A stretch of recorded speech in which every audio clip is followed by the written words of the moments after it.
Hoy lunes 17 de octubre dicen que es el día de la lealtad. A ver, políticos de turno, no nos engañemos. Nunca fueron leales al pueblo. Así que no se mientan, no nos mientan, mírenos a los ojos y digan cuándo fueron leales con nosotros. Si fuesen leales con nosotros, el pueblo no estaría pasando una crisis económica, crisis de hambruna, gente muriéndose de hambre, gente sin atención médica. Realmente es un conflicto el país de la Argentina hoy. Pero bueno, amén a eso, hoy vamos a tener tres temas muy importantes. Uno es sobre el tema laboral, lo que pasa con la violencia de género. Todo con perspectiva de género. Vamos a hablar con el doctor Gustavo Gutiérrez, que sabe muchísimo sobre este tema, así que apunten eso. Cualquier consulta la pueden hacer al 3875 888 524 por WhatsApp. Vamos a tratar de responder lo que podamos. También vamos a hablar sobre la actividad minera, que realmente es un auge hoy. Hay que entender un poquito cómo viene el sector de créditos y subcréditos que hay para la actividad minera y subactividades. Y también vamos a hablar un poquito sobre la ley de alquileres, qué está pasando con los alquileres, qué está pasando con la venta. En fin, vamos a hablar sobre el tema inmobiliario. Todo eso en 5 minutitos, que ya enseguida volvemos.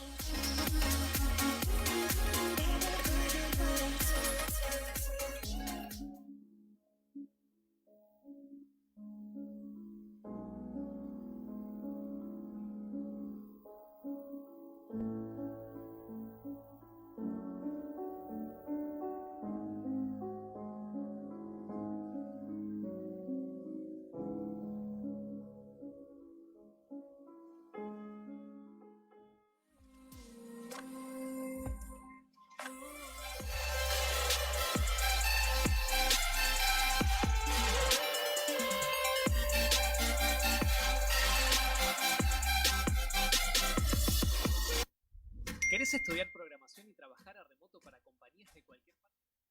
Bienvenido arrancando la semana nuevamente y bueno, lo prometido no es deuda porque lo tenemos con nosotros al doctor Gustavo Gutiérrez. Doctor, muy buenos días, ¿cómo le va? Buen día para toda la audiencia, buen día doctor Bustos. Y bueno, compartiendo una vez más, gracias por la invitación con todos ustedes. Ya un amigo de la casa ya. Y espero que sí, yo he estado también en esta casa, así que para mí es mi, entre comillas, hogar televisivo. Excelente. Y bueno, por supuesto me alegro de estar acá. A ver qué podemos dejarle a la gente de información, de conocimiento, que es mucho decir, pero por lo menos aporta un granito de arena. Por supuesto, y no se olviden de cualquier consulta, la pueden hacer al celular mandando un mensaje al WhatsApp al 3875 888 524. Vamos a hablar exclusivamente ahora del tema laboral y vamos a hablar con un poquito de perspectiva de género, doctor. Sí. ¿Cómo viene eso? Bueno, en realidad la perspectiva de género, o el enfoque de género también llamado, es una visión, una forma de ver la aplicación de justicia. A ver, desde la aplicación de justicia para atrás, forma de legislar, forma de concebir el derecho, enfocando la visión, una mirada del mundo diferente a la que quizás veníamos teniendo en estas últimas décadas, en este último siglo pasado, ¿no? Sí.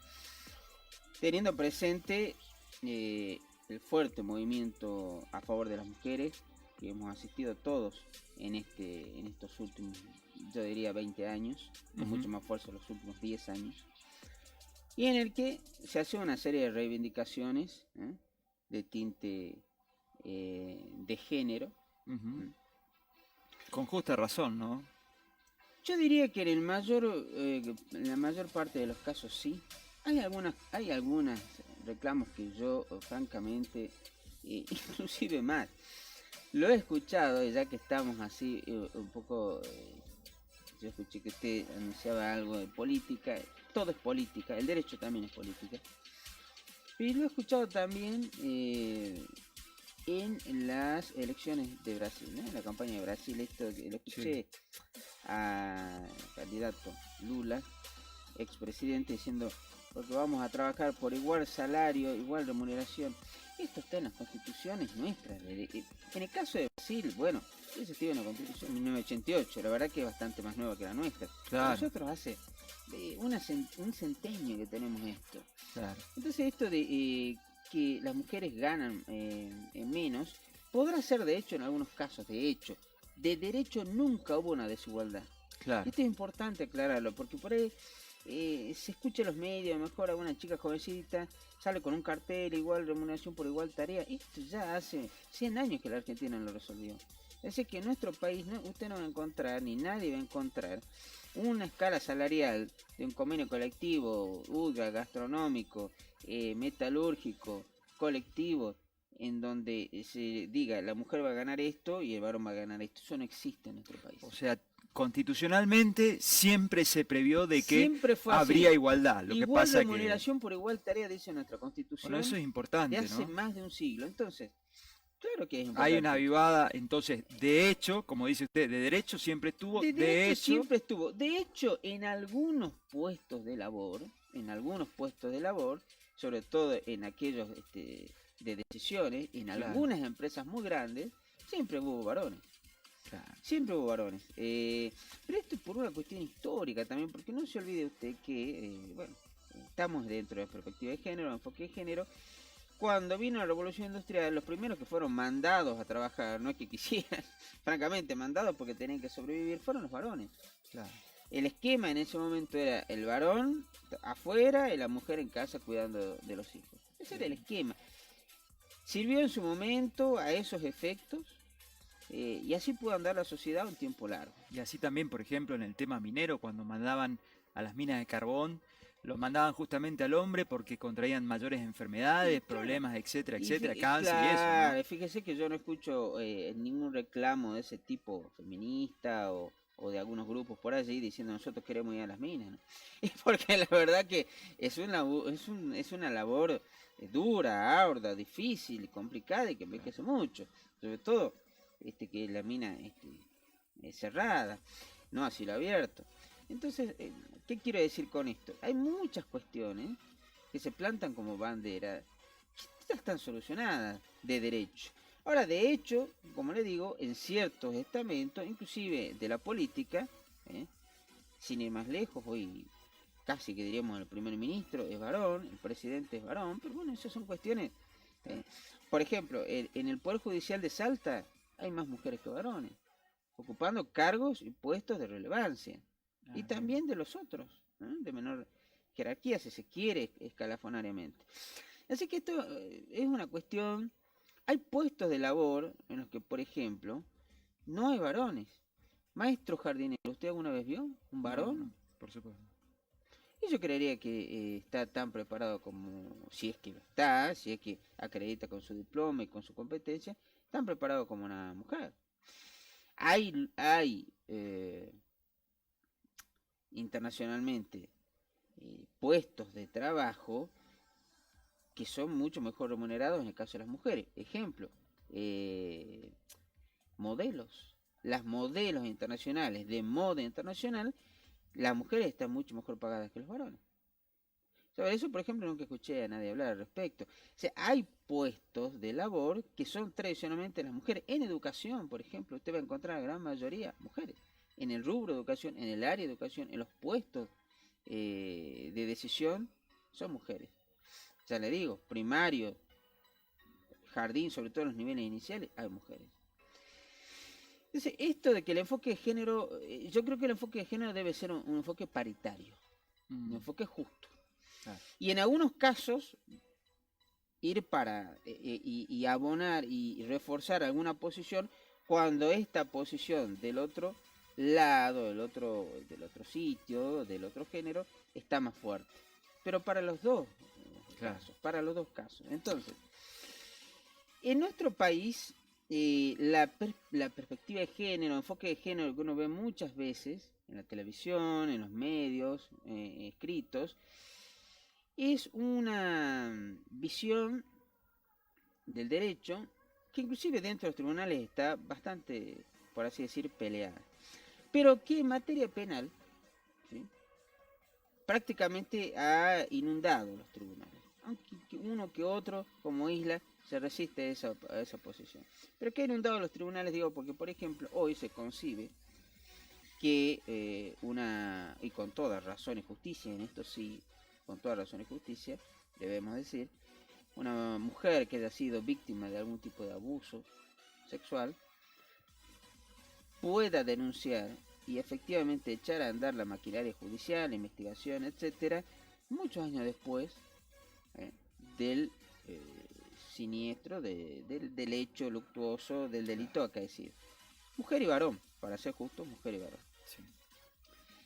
Y esto está aconteciendo en todos los lugares del planeta. Desde España, donde se ha denunciado por parte de instituciones poderosas, eclesiásticas, abusos en masa en Europa, España, Italia, Francia. En Chile está comenzando una situación similar. También las mujeres en nuestro país.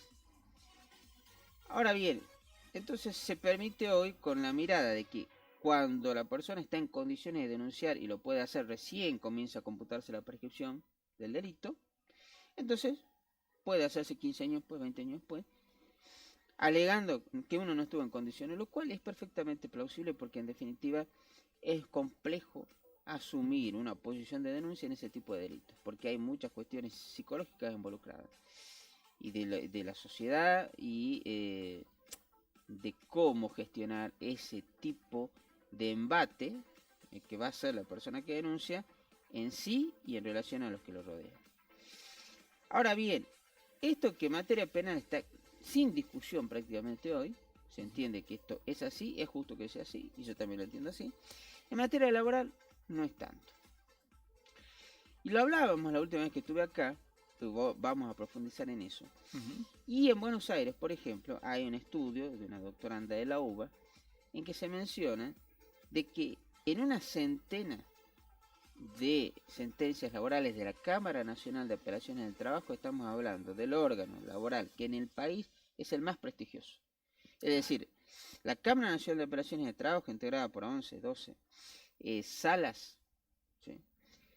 Para que la gente entienda, una cámara es un sector de jueces, que son los jueces que se llama de alzado, de segunda instancia, y está dividido en salas. En Salta tiene 2, y en Buenos Aires por la envergadura tiene más de 10. Claro. Y estamos hablando que el órgano de mayor importancia a nivel doctrinario, jurisprudencial, del que emana muchas veces la fuente de las sentencias de otros tribunales locales de Salta, de Neuquén, de Jujuy, de Tucumán, de Catamarca, aunque no tengan obligación, porque francamente lo que se decide en Buenos Aires no es obligación decidirlo acá, y no debiera hacerlo nunca, sí se entiende que quienes resuelven en Buenos Aires tienen prestigio, conocimiento del derecho y una visión siempre a la vanguardia. Claro. Bueno, en 100 sentencias de la Cámara Nacional de Apelaciones de Trabajo, solo una hizo un enfoque concreto de género con cita y mención de la normativa específica al respecto. Estamos hablando de la Ley de Protección Integral contra Ley de Protección Integral a favor de las mujeres contra la violencia. En nuestro país hay una legislación específica que sigue los lineamientos de la Convención de Belém do Pará, una convención que además internacional que se hizo en Brasil, que es sobre la eliminación de todas las formas de discriminación claro, contra la mujer. Luego hubo otra convención sobre la eliminación de todo tipo de violencia contra la mujer. Entonces, estas convenciones fueron incorporadas a la Constitución Nacional nuestra en el artículo 75, inciso 22, usted las encuentra, entre otras tantas de derechos humanos, derechos del niño, Declaración Universal de Derechos Humanos, Declaración Americana, en fin, y el ambiente. Todo lo que se llama bloque federal, que son normas supranacionales, están incorporadas ahí. Entonces, esta convención, y de ahí emana una ley específica. Esta ley específica 2845, si mal no recuerdo el número, no soy muy bueno con los números, establece toda una serie de pautas de protección para que ni las mujeres ni los hombres vivan en un ambiente de violencia. Es decir, condena la violencia de género y establece una serie de pautas, en particular a favor de la mujer, en relación a violencias físicas, psicológicas, sexuales, económicas, institucionales. Que hay mucha violencia institucional, sobre todo en la penitenciaría y en la policía. Se habla de violencia institucional, se habla de violencia simbólica, se habla de violencia mediática. Y se habla además de esas violencias, dependiendo de la fuente de la que emanan, de los que yo le digo, física, psicológica, sexual, económica. Y también laboral. Ahora bien, esto en nuestro derecho, particularmente en Salta, está bastante lejano. Si en Buenos Aires está lejano que se aplique, en Salta mucho más. Y yo daba ejemplos la vez pasada que vine acá. ¿Qué pasaría si hubiera un abuso sexual en estos momentos cometiéndose en una empresa? La mujer se va. Me ha tocado un caso de esa naturaleza, por eso lo voy a comentar. La mujer se va. Su experiencia, ¿no? Exactamente. La mujer se va, vamos a resguardar la identidad de la víctima, por obvias razones, porque la ley incluso lo manda. La mujer se va. Voy a hacer un paralelo. Entonces, y no reclama indemnización, no reclama absolutamente nada por el hecho del acoso sexual. Pasa 7 años, 8 años y dice, ahora estoy en condición. Me voy a hacer la denuncia en sede penal y además quiero una indemnización en materia laboral porque el empleador ya sabía de esta historia, venía teniendo avisos míos y lo mismo dejó que esto sucediera, no hizo nada al respecto. Claro. En sede penal le van a abrir la investigación por el abuso contra el autor, muy probablemente, así ya han pasado 7 8 años. Pero en sede laboral lo más probable, no he visto ninguna otra jurisprudencia, algún otro precedente, alguna otra posición al respecto de los jueces salteños, al menos en primera instancia, que le digan, mire, no, esto ya prescribió, son 2 años desde que usted extinguió el vínculo. Porque la ley establece que la prescripción en materia laboral para cualquier crédito que emerja de la relación laboral es de 2 años a contar desde la extinción del contrato de trabajo. Como si la mujer, después de esa magra experiencia, de esa experiencia horrible, Sí. pudiera decir, bueno, voy a hacer mi reclamo laboral y el penal no. Exactamente, como usted bien dice, como si tuviera fuerza para decir, bueno, si hago laboral, pues me apuro porque y lo penal lo puedo dejar. Diríamos que tendría que ser al revés, inclusive. Entonces, claro. O por lo menos igual. Bueno, esto en materia laboral falta mucho para que los jueces puedan establecer enfoque de género. Y no solo en Salta, en el país. Hace poco creo que se hizo un evento donde se habló de estas cuestiones. Entonces, a mí me parece bárbaro, pero ¿sabe qué, doctor? Más allá de todo tipo de evento, libro, artículo, que a mí me parece maravilloso escribir, yo también escribo, he escrito un libro, usted sabe, escribo cada tanto artículos, escribí artículos para diversas revistas. Sí, sabemos su experiencia. Ahora bien, más allá de toda esta escritura, esta masividad de palabras, hay que hacer. Claro. Entonces los jueces tienen que sentarse a redactar sentencias con enfoque de género en materia laboral. Y le digo esto porque inclusive un caso que yo he tenido donde hubo un abuso sexual y donde me costó muchísimo imponer de inicio que se resguarde la identidad de la víctima, porque en los tribunales laborales van las carátulas completas, nombre del actor, nombre, apellido, nombre del actor, apellido, nombre del demandado. Me costó muchísimo de entrada, estoy hablando hace 7 8 años, de imponer que se cumpla la ley, que era que no se identifique la víctima en su nombre completo, sino con sus iniciales. Esto fue una lucha en tribunales, una lucha realmente terrible hasta que lo pude lograr. Cosa que no debería ser, pues yo no debería luchar contra un juzgado para que efectivamente cumpla la ley. Claro. Y después de eso, la sentencia de primera instancia, y curiosamente la decisora era mujer, la jueza era mujer, rechazó la demanda en todas sus partes, por cuestiones formales. Tuvo que la Cámara, y ahí que sí había 2 mujeres en la sala, tuvo que la Cámara enmendar ese fallo, revocarlo por completo y hacer lugar a la demanda. Y ese fallo, que lo voy a traer después para que lo podamos compartir, usted lo puede compartir en su programa, ese fallo, porque ahora ya terminó el juicio, dice expresamente que este tipo de conductas machistas que en nuestra sociedad salteña están enquistadas deben ser erradicadas. Y lo dice con todas las letras. Y no lo inventé yo, no lo inventó el doctor Gutiérrez. Eso fue un fallo de la Cámara de Apelaciones de Trabajo de Salta. Pero es el único que conozco. El único que conozco. Donde hace uso ahí del enfoque de género y hace uso de otras cuestiones como por ejemplo, fallo Pelicori, en donde se dice que en casos de discriminación, y si bien no estábamos hablando específicamente de discriminación, no obstante lo cual se entiende que la violencia es un tipo de discriminación contra la mujer, al menos así lo entendió este fallo. La Corte de Justicia de la Nación dijo ya en Pelicori que cuando hay casos de discriminación y hay verosimilitud en la versión que da la parte afectada, la parte actora, la parte que ha sufrido la discriminación, y por imperio de la ley 23.592, que es contra la discriminación, y que manda a anular los efectos de cualquier tipo de acto discriminatorio fuera de las pautas de igualdad que la Constitución Nacional establece, y a indemnizar el daño. La Corte de la Nación entendió en Pelicori que si hay verosimilitud, decía, ¿qué corresponde hacer? Corresponde que se le dé presunción de veracidad a lo que el supuesto discriminado ha manifestado en cuanto a cómo sucedieron los hechos. Y si usted es demandado, usted va a tener que probar otra versión de los hechos. Usted va a tener que probar que los hechos no sucedieron así, sucedieron de otra manera. De lo contrario, la presunción es a favor del que sufrió el acto discriminatorio. En este caso, el acto violento sexual en materia laboral. ¿Qué quiere decir en pocas palabras esto pasado en limpio para la gente que nos está escuchando? Que si usted, en principio, y conforme al presidente Pelicori de Corte Suprema de Justicia de la Nación, estamos hablando de todo el país, el máximo tribunal federal, si usted sufre un acto discriminatorio, sufre un acto violento en el ámbito laboral, por ejemplo, o en cualquier ámbito, y denuncia y acciona judicialmente, en principio usted tiene verosimilitud, es decir, la Corte va a tomar sus dichos como veraces. Perfecto. El tribunal debe tomar los dichos como veraces.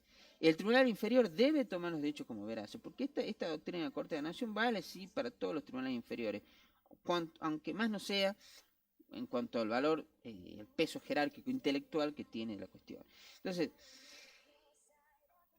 y el que está afectado por el hecho, que ha denunciado o que ha accionado, no va a tener que seguir agotando la instancia probatoria. Claro. Quien va a tener que probar de otra manera, en contrario, es quien ha sido denunciado por violencia, por discriminación. ¿Y por qué esto? Porque estos actos, como todos sabemos, un abuso sexual, una cuestión discriminatoria, no se hace abiertamente en una plaza pública, pero esto es de toda obviedad, ¿no es cierto? Nadie hace estas cuestiones para que tengan 1000 testigos ahí en contra. Estas cosas se hacen en 4 paredes, de modo muy subrepticio, muy oculto, para que efectivamente no haya testigos ni nadie que pueda dar cuenta de estos actos aberrantes, ni de discriminación, ni de abusos.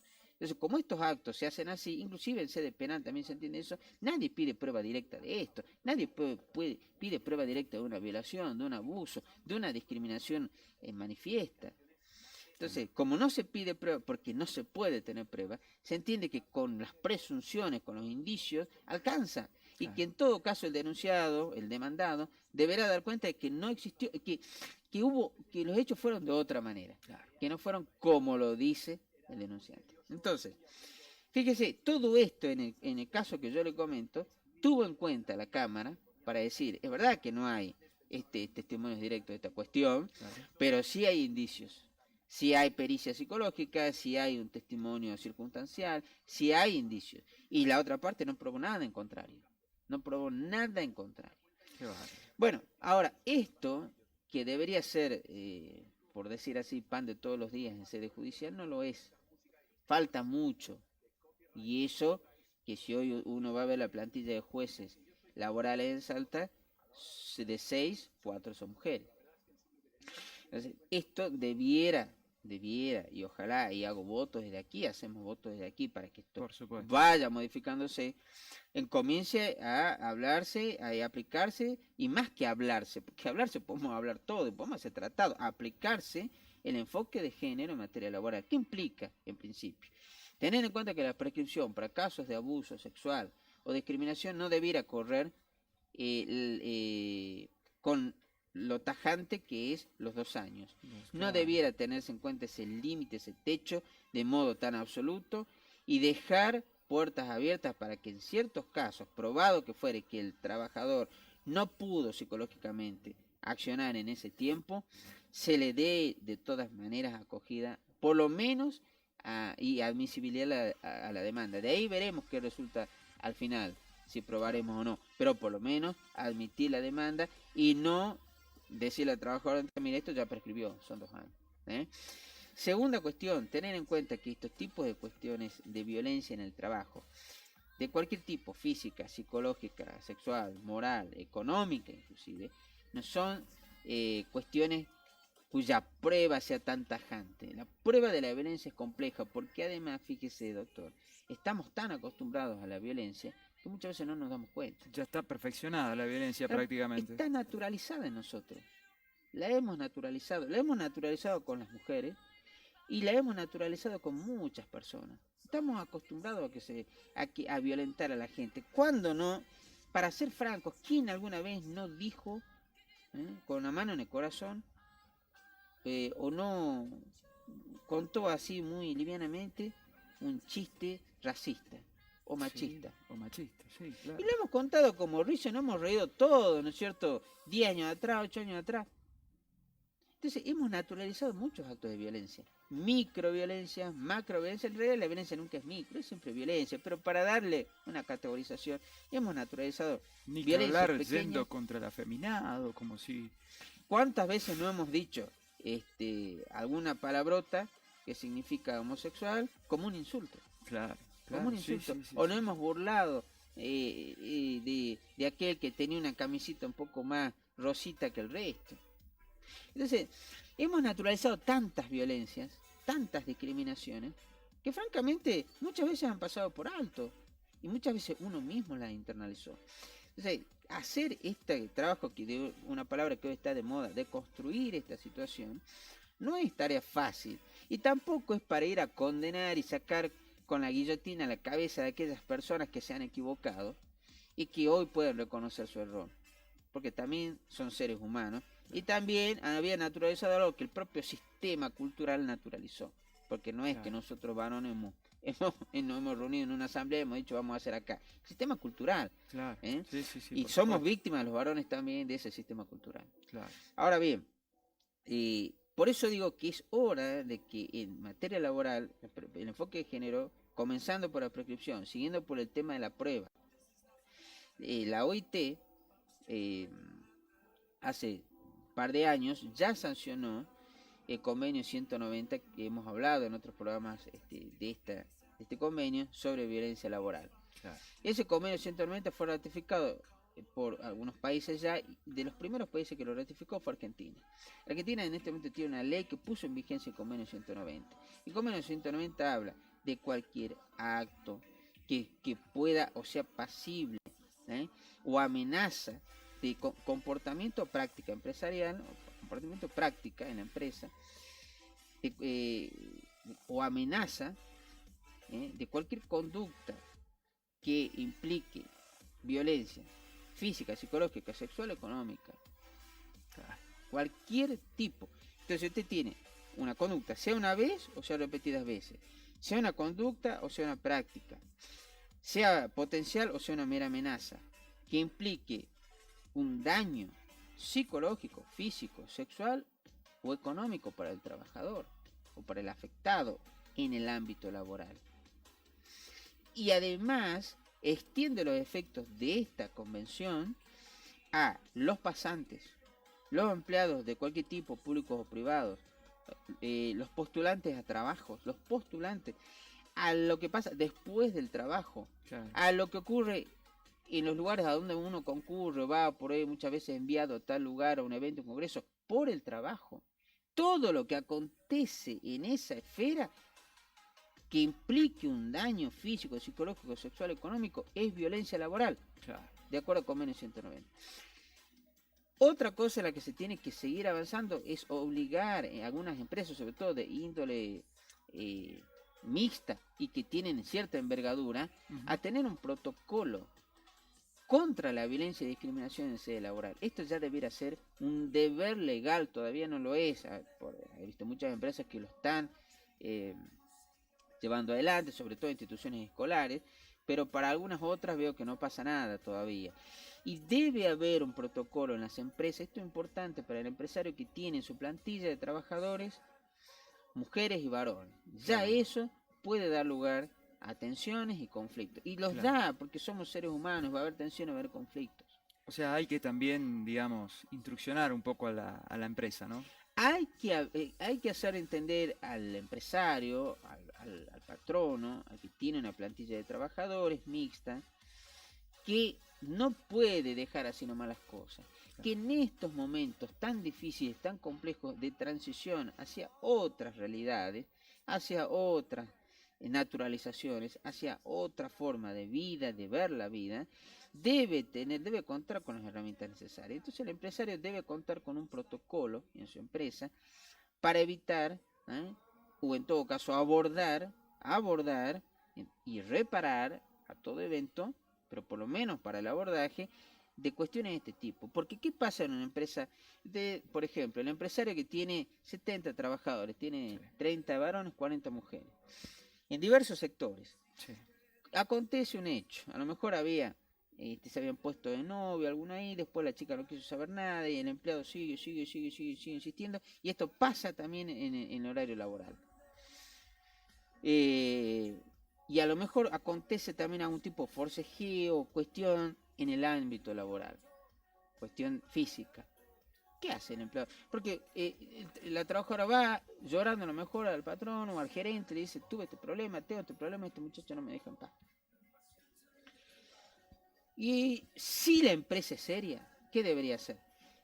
Activar un protocolo, que son una serie de pasos a seguir en una empresa, para decir, bueno, le recibimos la denuncia, usted hágala por escrito, por mail, le recibimos la denuncia, vamos a activar una serie de cuestiones. Por ejemplo, si se abre un pequeño sumario de investigación interna con 1 o 2 testimonios, surge que esto podría haber acontecido, suspender una de las posibilidades preventivamente a ese trabajador hasta tanto ese procedimiento interno se lleve adelante.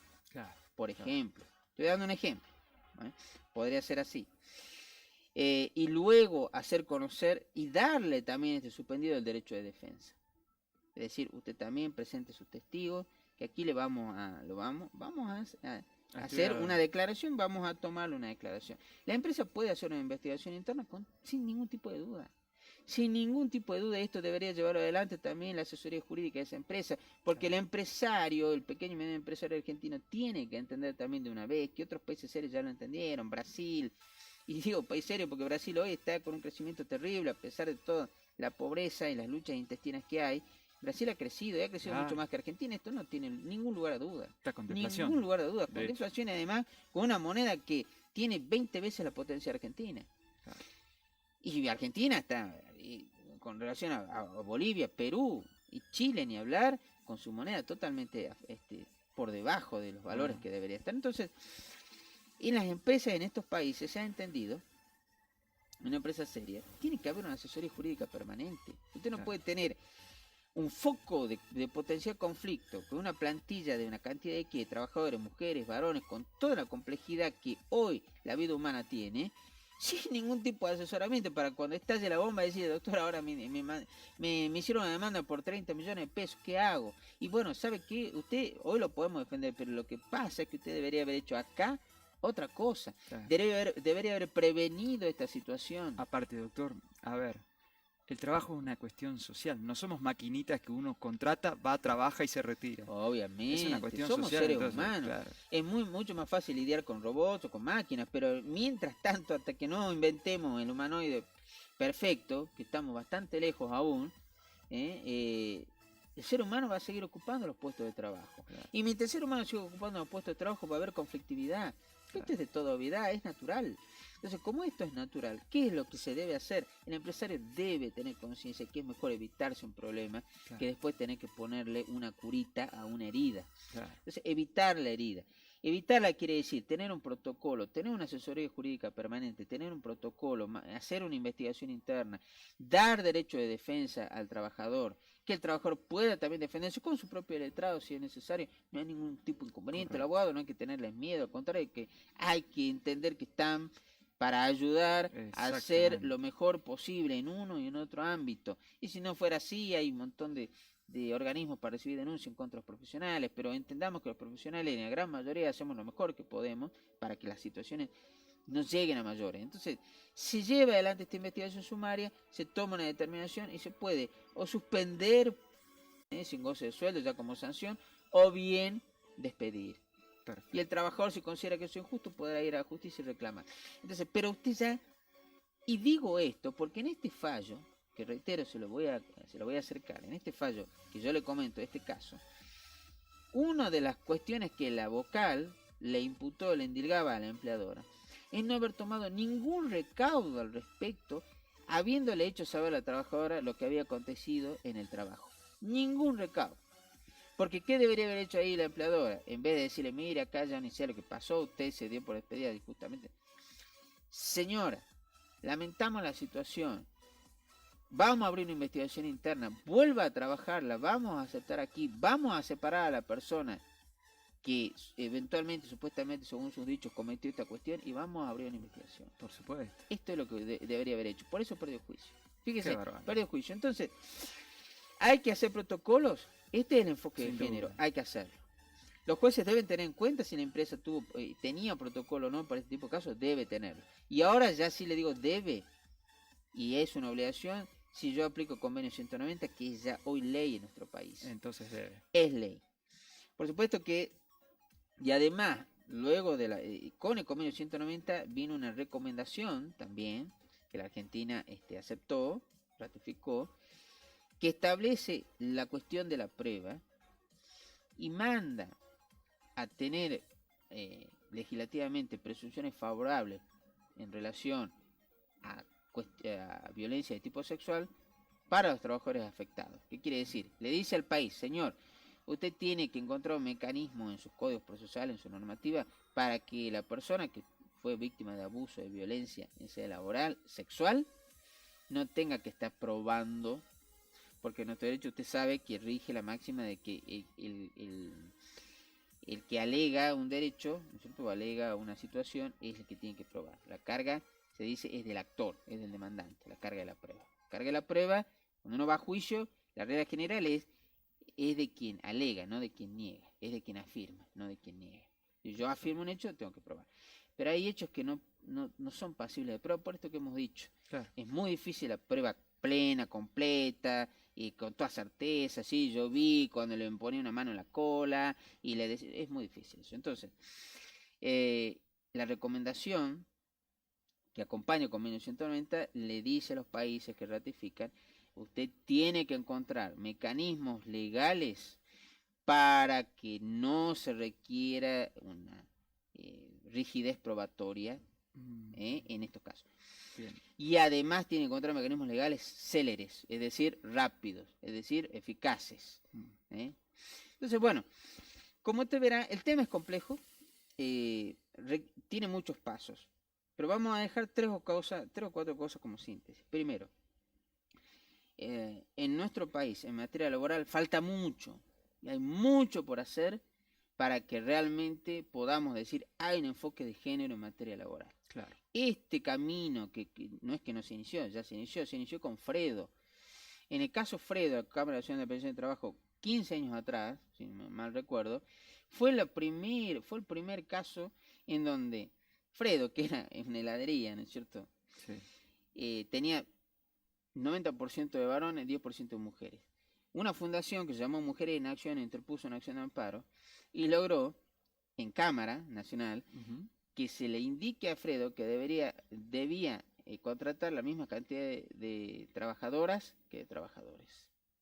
Ahí comenzó el enfoque de género en materia laboral. Sin embargo, esto que fue 15 años atrás, se imagina, fue una bomba jurisdiccional, una bomba jurisprudencial, y que todos creímos que acá íbamos a empezar un camino hacia adelante, quedó ahí. Fue un poco desactivada, para decir verdad.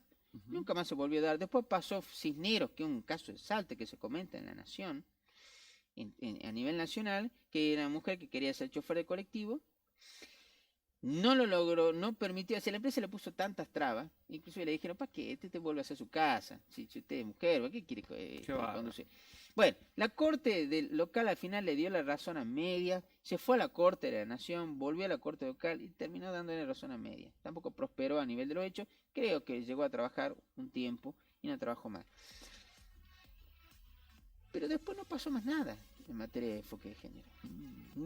Y sobre todo no pasa nada todavía en materia de violencia de género.